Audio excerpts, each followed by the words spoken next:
Hello, I'm Cory Kwarta. I'm the president of Swisslog Healthcare in North America. I served in the U.S. Army for 5.5 years. So I was inspired really by this need to serve. And that need was really kind of germinated as a child. I had a very middle-class upbringing. I was still able to be provided for. I didn't ever want for anything. And I felt really grateful at a young age to have that kind of safe environment. And so I've always felt this need to give back because of that experience.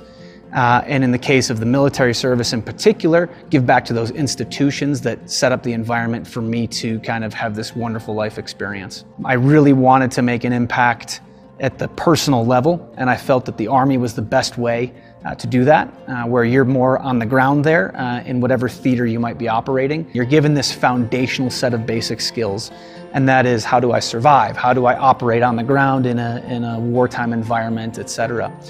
And then, at least for me as an officer, you take all of those basic skills and you apply them to unique circumstances. So you're given a specific mission, and you apply all those foundational skills to achieve that objective that you receive from your superior officers or from your unit. So the skills you're developing in the Army are really there for the defense of the Constitution.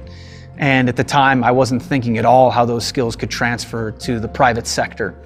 In hindsight, I now see a ton of value, but at the time when you're in it, no, you're not thinking about your career afterwards, you're thinking about the task at hand.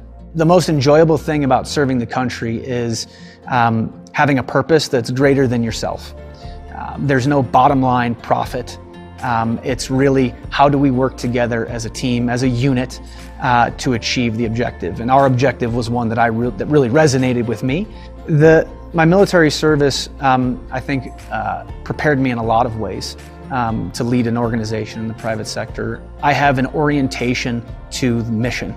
So while I can act and think very tactically, I also maintain kind of this connection with why we're doing what we're doing and what we're trying to ultimately achieve. One of the things that I would say I've benefited from in my time in the military is my ability to make decisions. Folks naturally are afraid to be imperfect or to make a decision without the full picture. And in my time in the military, I've become accustomed to making those types of decisions with incomplete information and being able to live with the ramifications, understanding that taking some sort of action is almost always better than not making a decision or being indecisive. As a veteran, I know that these people have been tested under pressure and have had to make these decisions and behave in ways under pressure time and time again. I wanted to personally thank you for your service, and on behalf of Swisslog Healthcare, also want to thank you. Regardless of why you chose to serve, your decision was admirable, and on Veterans Day, I hope you hold your head a little bit higher and feel proud of the choice you made. Thanks again.